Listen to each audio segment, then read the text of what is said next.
November ಕ್ರಾಂತಿ ಕೈ Delhi ದಂಡಯಾತ್ರೆ no Delhi ಅನ್ನುತ್ತಲೇ DK Shivakumar Delhi ಪ್ರವಾಸವನ್ನ ಕೈಗೊಂಡಿದ್ದಾರೆ. ಡಿಕೆ ಶಿವಕುಮಾರ್ ಬಳಿಕ ದೆಹಲಿಗೆ ಹೋಗೋದಕ್ಕೆ ಸಿಎಂ ಪ್ಲಾನ್ ಅನ್ನ ಮಾಡ್ತಾ ಇದ್ದಾರೆ. ನವೆಂಬರ್ 15ಕ್ಕೆ ದೆಹಲಿಯತ್ತ ಸಿಎಂ ಸಿದ್ದರಾಮಯ್ಯನವರು ಪಯಣವನ್ನ ಬೆಳೆಸಲಿಕ್ಕಿದ್ದಾರೆ. ಅವ್ರು ಹೋಗೋದಕ್ಕೆ ಮುಂಚೆನೆ ಡಿಕೆ ಶಿವಕುಮಾರ್ ಹೋಗಿರೋದು ಕುತೂಹಲಕ್ಕೂ ಕೂಡ ಕಾರಣ ಆಗ್ತಾ ಇದೆ. 3 ದಿನ ದೆಹಲಿಯಲ್ಲೇ ಸಿಎಂ ಸಿದ್ದರಾಮಯ್ಯನವರು ಠಿಕಾಣೆ ಹೂಡುವಂತಹ ಸಾಧ್ಯತೆ ಇದೆ.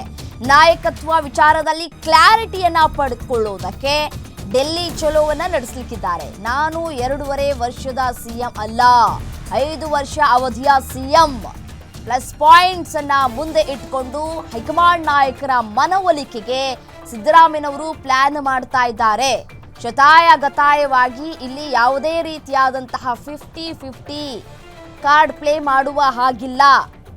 ಮತ್ತೆ ಯಾವ ರೀತಿಯಾದಂತಹ ಪ್ಲಸ್ ಪಾಯಿಂಟ್ ಆಗತ್ತೆ ಅನ್ನುವಂತಹ ವಿಚಾರವನ್ನ ಮನವರಿಕೆ ಮಾಡಿಕೊಡೋದಕ್ಕೆ ಅಂತ ಹೇಳಿ ಹೈಕಮಾಂಡ್ ನಾಯಕರನ್ನ ಭೇಟಿ ಆಗ್ತಾ ಇದ್ದಾರೆ ಸಿದ್ದರಾಮಯ್ಯನವರು. ಶಾಸಕರು 5 ವರ್ಷಕ್ಕೆ ನನ್ನನ್ನು ಆಯ್ಕೆ ಮಾಡಿರೋದು, ನಾನು 5 ವರ್ಷ ಅವಧಿ ಪೂರ್ಣ ಮಾಡ್ತೇನೆ ಅಂತ ಹೇಳಿ ಸಿಎಂ ಹೇಳ್ತಾ ಇದ್ದಾರೆ. ಸಚಿವ ಸಂಪುಟ ಪುನರ್ರಚನೆ ಮಾಡ್ತೇನೆ, ರಿಪೋರ್ಟ್ ಕಾರ್ಡ್ ಸರಿ ಇಲ್ಲದ ಸಚಿವರಿಗೆ ಕೋಕ್ ಕೊಡುವಂತಹ ವಿಚಾರವನ್ನ ಕೂಡ ನಾವು ಮಾಡ್ತೇವೆ ಅನ್ನುವಂತಹ ನಿಟ್ಟಿನಲ್ಲಿ ಹೈಕಮಾಂಡ್ ನಾಯಕರ ಮನವೊಲಿಸೋದಕ್ಕೆ ಪ್ರಯತ್ನಗಳಾಗ್ತಾ ಇದೆ.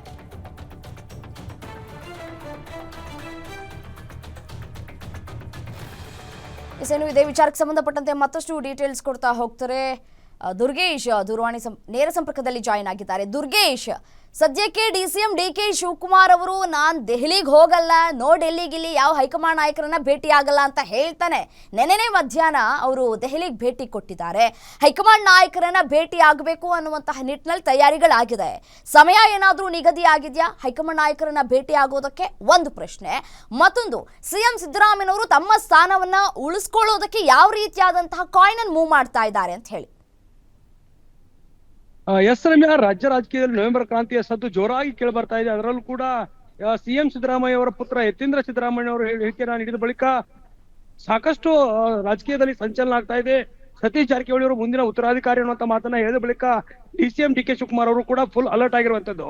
ಯಾಕಂದ್ರೆ ನವೆಂಬರ್ 21ಕ್ಕೆ ರಾಜ್ಯ ಸರ್ಕಾರಕ್ಕೆ 2.5 ವರ್ಷ ಪೂರ್ಣ ಆಗುತ್ತೆ. ಸಿಎಂ ಸಿದ್ದರಾಮಯ್ಯ ಅವರು ಕೂಡ ಅಧಿಕಾರವನ್ನು ವಹಿಸಿ 2 ವರ್ಷ ಆಗ್ತಿರೋದ್ರಿಂದ ಪವರ್ ಶೇರಿಂಗ್ ವಿಚಾರವನ್ನ ಮತ್ತೆ ಮುನ್ನೆಲೆಗೆ ತರೋದಕ್ಕೆ ಡಿಸಿಎಂ ಡಿಕೆ ಶಿವಕುಮಾರ್ ಇದೀಗ ಮುಂದಾಗಿದ್ದಾರಾ ಅನ್ನುವಂತ ಪ್ರಶ್ನೆ ಮೂಡ್ತಿರುವಂತದ್ದು. ಯಾಕಂದ್ರೆ ಪ್ರಮುಖವಾಗಿ ನಾನು ದೆಹಲಿಗೆ ಹೋಗಲ್ಲ ಅನ್ನುವಂತ ಮಾತನ್ನ ಹೇಳ್ತಾನೆ ಡಿಸಿಎಂ ಡಿಕೆ ಶಿವಕುಮಾರ್ ದೆಹಲಿಗೆ ಪ್ರವಾಸವನ್ನ ಕೈಗೊಂಡಿದ್ದಾರೆ. ನಿನ್ನೆ ಅಷ್ಟೇ ದೆಹಲಿಗೆ ಹೋಗಿರುವಂತ ಡಿಕೆ ಶಿವಕುಮಾರ್ ಕೆಸಿ ವೇಣುಗೋಪಾಲ್ ಮತ್ತು ರಣದೀಪ್ ಸುರ್ಜೇವಾಲಾ ಅವರನ್ನ ಭೇಟಿಯಾಗಿದ್ದಾರೆ ಅನ್ನುವಂತ ಮಾಹಿತಿ ಸಿಗ್ತಿರುವಂತದ್ದು. ಜೊತೆಗೆ ಇವತ್ತು ರಾಹುಲ್ ಗಾಂಧಿ ಅವರ ಭೇಟಿಗೆ ಅವಕಾಶವನ್ನ ಕೇಳಿದ್ದಾರೆ.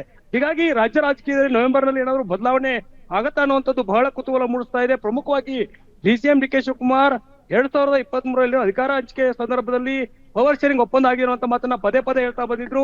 ಮೇ 2023ರಲ್ಲಿ ಆದಂತ ಒಪ್ಪಂದದ ಪ್ರಕಾರ 2.5 ವರ್ಷ ಆದ ನಂತರ ಸಿಎಂ ಸಿದ್ದರಾಮಯ್ಯ ಅಧಿಕಾರವನ್ನ ಬಿಟ್ಟು ಕೊಡ್ಲೇಬೇಕು ಅನ್ನುವಂತ ನಿಟ್ಟಿನಲ್ಲಿ ವಾದವನ್ನ ಮಾಡ್ತಾ ಇದ್ರು.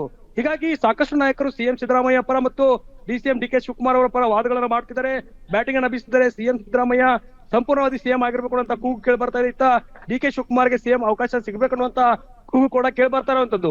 ಈ ನಿಟ್ಟಿನಲ್ಲಿ ಡಿಸಿಎಂ ಡಿಕೆ ಶಿವಕುಮಾರ್ ತಮ್ಮ ಪರ ವಾದ ಮಾಡುವಂತ ಕೆಲವಷ್ಟು ಶಾಸಕರಿಗೆ ಸಚಿವರಿಗೆ ಕೂಡ ಖಡಕ್ ವಾರ್ನಿಂಗ್ ಅನ್ನ ಕೊಡುವ ಕೆಲಸವನ್ನ ಮಾಡ್ತಿದ್ರು. ಯಾವುದೇ ಕಾರಣಕ್ಕೂ ಕೂಡ ಬಹಿರಂಗವಾಗಿ ತಮ್ಮ ಹೇಳಿಕೆಗಳನ್ನ ನೀಡದೆ ಡಿಸಿಎಂ ಡಿಕೆ ಶಿವಕುಮಾರ್ ಸೈಲೆಂಟ್ ಅಸ್ತ್ರವನ್ನ ಹುಡ್ತಾ ಇದ್ರು, ಸೈಲೆಂಟ್ ಗೇಮ್ ಅನ್ನ ಮಾಡ್ತಾ ಇದ್ರು.